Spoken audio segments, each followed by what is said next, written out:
was a time when the financial world marveled at the genius of Charles Ponzi, the man who was in charge of one of the most successful business investments in America. He had millions of dollars at his disposal and crowds of people lining up, literally begging him to take their money. Little did everyone know that Ponzi's business was built on nothing but lies. The whole thing was an outrageous scam, one which turned Ponzi into a very rich man but ruined the lives of thousands of innocent people. Ponzi's deception was so shocking and infamous that even now, 100 years later, the scam still shares his name, the Ponzi scheme. This video is the untold truth of the man behind the scam and how to make millions of dollars with nothing but lies.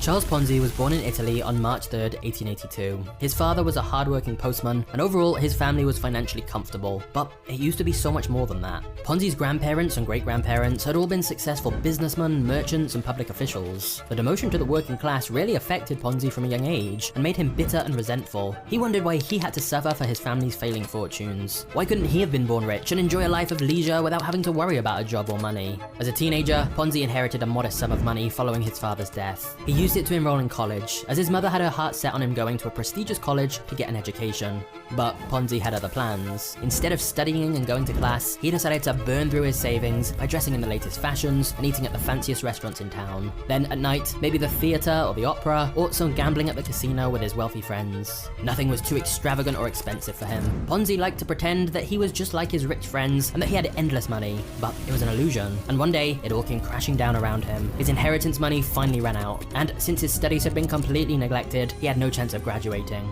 His uncle offered him work as a clerk, but the idea of finding a 9-to-5 job repulsed Ponzi, who considered himself too good for menial labor. He felt he had only one choice left: travel to America and strike it rich there.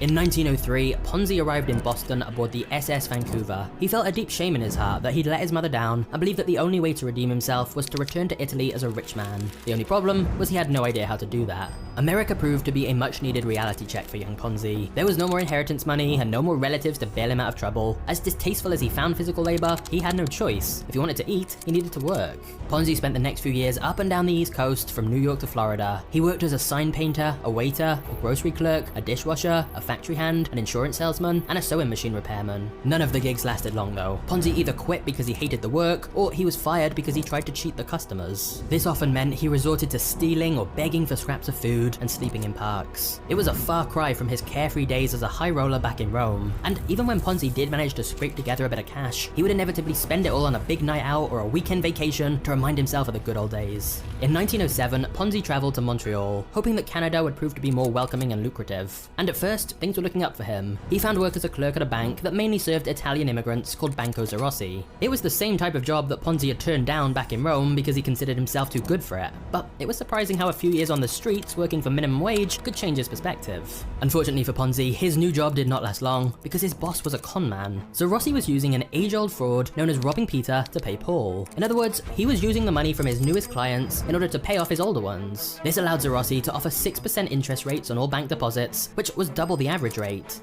However, his clients started getting suspicious when their relatives back home kept complaining they weren't receiving the money the bank was supposed to send. In mid-1908, the authorities began investigating the bank for embezzlement, at which point Zarossi filled a suitcase with all the cash he could carry and fled to Mexico, leaving his employees and the family to deal with the fallout from the scam. Not wanting to be the one who takes the fall, Ponzi intended to travel back to the United States so he didn't have to be involved in the investigation and fallout from Zarossi's scam. But before that, he did something very stupid. So that he wouldn't have to start from scratch again, he thought he would give himself a little going away present by forging a check from one of his bank's clients, a shipping firm called the Canadian Warehousing Company. Ponzi stole a blank check from the manager's checkbook and filled it out for $423.58. A believable and unsuspicious amount, thought Ponzi. But as soon as he tried to cash the fraudulent check, the bank teller easily spotted the fake signature and alerted the police. Ponzi got 3 years in prison at St. Vincent de Paul Penitentiary. But of course, this was just the start of Ponzi's crimes.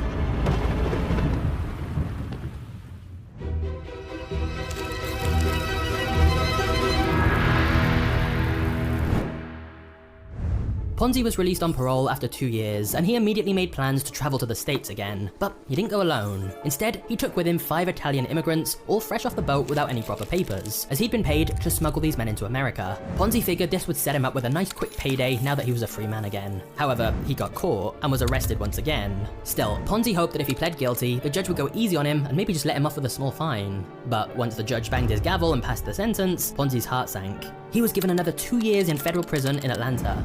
After being released from jail for a second time, Ponzi was unsure of his next move. He'd come up with all these different plans to get rich whilst in prison, but they all required money, and Ponzi was penniless. Therefore, with little choice, he wandered from state to state again, working whatever odd jobs came his way. Ultimately, he found a decent position as a clerk with an import-export business called the JR Pool Company in Boston. So after a decade and a half in North America, he'd ended up in the same place where he began. Life in Boston was decidedly better for Ponzi the second time around though. He was good at his job for a change, and was promoted for it. Not just that, but Ponzi met 21-year-old Rose Janecko and instantly fell head over heels for her. The first time they spoke, Ponzi was so nervous that he could barely string 2 words together. Fortunately for him, the feeling was mutual, and the two got married in early 1918. His new married life made Ponzi feel happy, but he also felt inadequate. Even though Rose was content with a simple life, Ponzi had much grander ambitions. He wanted to be able to shower her with diamond rings, fancy clothes, and expensive holidays. Obviously, this was never going to happen on a clerk's salary. So 6 months after the wedding, Ponzi quit his steady job at JR Pool and began looking for something new to do. He started off by joining his father-in-law's wholesale fruit selling business. The company was struggling, and since Ponzi always bragged to his wife about being a financial genius, this was the time for him to show everyone what he could do. However, Ponzi was unable to save the failing business, and instead it went bankrupt by the end of the year. Undeterred by his recent failure, Ponzi rented a small office to start his own import-export business instead. But the world at large took no notice of him. Ponzi lacked the experience and the contacts to attract any serious business. However, Ponzi refused to believe he was the problem, and thought that maybe he just needed to advertise his services more. Unfortunately, a few quick calculations made him realize that the costs were well outside of his reach. Just like that, Ponzi's import and export business became another failed venture. The only silver lining for Ponzi was this failure had already given him his next idea. When Ponzi had seen how much money it would cost him to publicize his services, he thought that maybe he should publish his own trade magazine so that other companies would pay him the same kind of giant advertising fees. Ponzi had zero experience when it came to publishing, but in his mind, this was already $1 million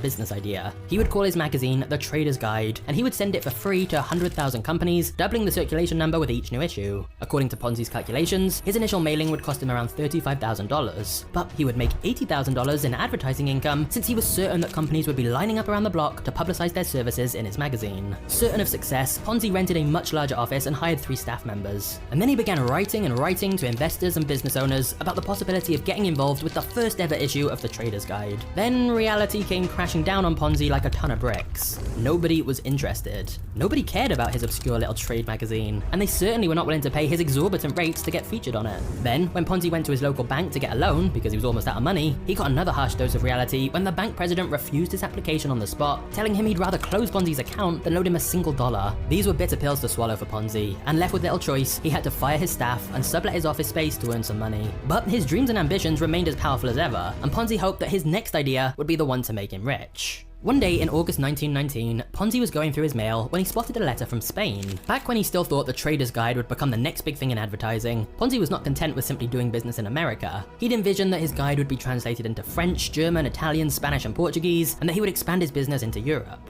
And thus, he'd contacted many foreign companies about the possibility of doing business together, and it seems that at least one of them was interested. The Spanish author of the letter requested a copy of the Trader's Guide, and to pay for postage, he included something that Ponzi had never seen before, an International Reply Coupon, or IRC. IRCs were prepaid coupons that could be bought in exchange for postage stamps in any country that was a member of the Universal Postal Union. They were commonly used by people who sent letters internationally to cover the cost of a return letter where they were not expecting the other person to pay the postage. But for Ponzi, they were a bolt of inspiration and were about to change his life forever.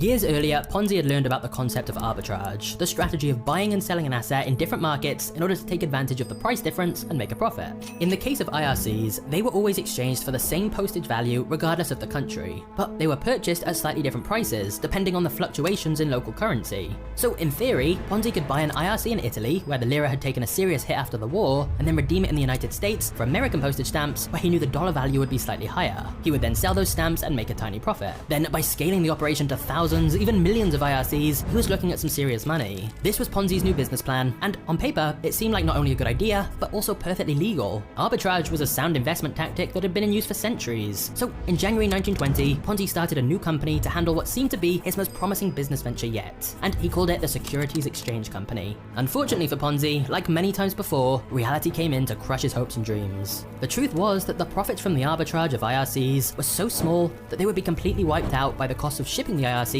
from one country to another. There literally were not enough IRCs in the entire world to sustain the kind of operation that Ponzi was imagining, and yet he refused to let go of this idea. Ponzi was convinced that this was his golden goose, his one-way ticket to the life of wealth and luxury he'd always felt he deserved. So when the legitimate business proved unsustainable, he turned his idea into the infamous Ponzi scheme that shares his name. After all, his plan to arbitrage IRCs sounded really good, so even though it actually wasn't good at all, maybe he could convince other people it would work and take their money. Now, at its core, the Ponzi scheme is similar to the classic fraud robbing Peter to pay Paul, which Ponzi saw firsthand back when he was involved working for Banco Zarossi. It involves getting people to invest in a business opportunity by promising them huge returns in a short amount of time with little to no risk. However, their money never really gets invested. Instead, the fraudster keeps most of it for themselves, whilst giving some of the profits to earlier investors. When these early investors see such large returns, most of them agree to reinvest their profits back into the business to make even more money, thinking it all seems to be working as advertised. Many of them even tell other people about the opportunity, as they believe the earnings are perfectly legitimate. But in reality, all that's happening is those early investors are getting paid using some of the money from new investors.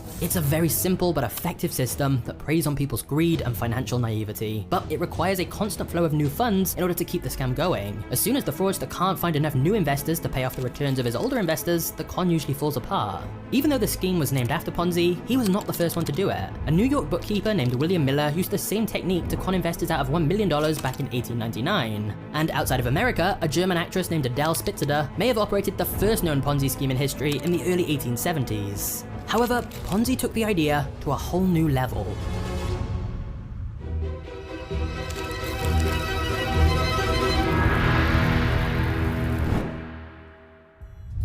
Using his system, Ponzi offered investors a staggering 50% return in 45 days, or 100% return in 90 days. He claimed to have a vast network of agents all over the world who were buying IRCs in bulk and shipping them to America. If pressed for any details on his operation, Ponzi would refuse to divulge any information, simply claiming that he couldn't share all the details of exactly how it worked, as then it could potentially help his competition. Most banks, companies, and serious investors stayed away from Ponzi. They knew when something was too good to be true, and in fact, almost anyone who knew a thing or two about finances could tell that it was impossible for Ponzi to deliver on his promises. But they were not the ones Ponzi targeted. He wanted the people who used to be just like him, with more dreams than common sense, who were always looking for the best way to get rich quick. This meant he preyed on the people with very little financial literacy, often people in desperate need of money fast. Ponzi understood that his true talent was not dealing with finances, but dealing with people. He knew how to sell his business without appearing too eager or aggressive, as if it made no difference to him whether he got their money or not. Ponzi started out with people in his own neighborhood and got 18 of them to invest in his first month. Once they were all paid their first round of profits, word started spreading fast, and soon thousands of people began crowding the streets outside Ponzi's office, desperate to invest their own money in this seemingly surefire opportunity.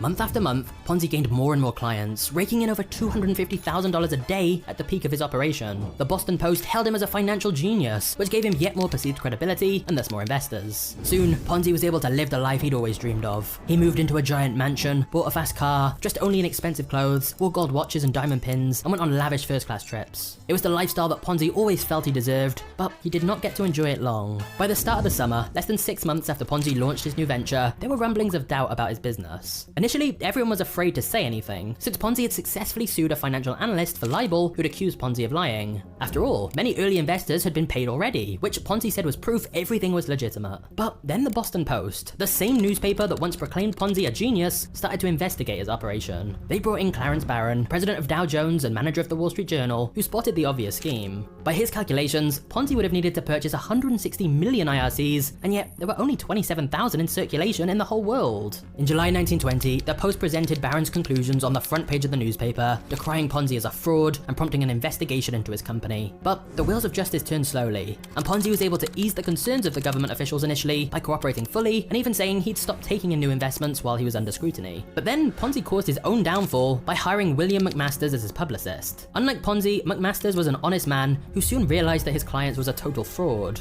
He later said, "Ponzi is a financial idiot. He can hardly even add up. He sits with his feet on the desk, smoking expensive cigars in a diamond holder and talking complete gibberish about postal coupons." With access to all of Ponzi's records, McMasters collected the evidence he needed and went to the Boston Post, where he wrote a Pulitzer Prize-winning expose detailing all of Ponzi's secrets. This time, the game was really up, and the Ponzi scheme collapsed. Several banks had to declare bankruptcy, tens of thousands of people lost their life savings, and Ponzi himself was indicted on 86 counts of mail fraud. However, the conman managed to strike a deal and pleaded guilty to only a single charge of mail fraud, receiving just 5 years in federal prison. A relatively small amount given the huge amount of money stolen and the vast amount of lives ruined.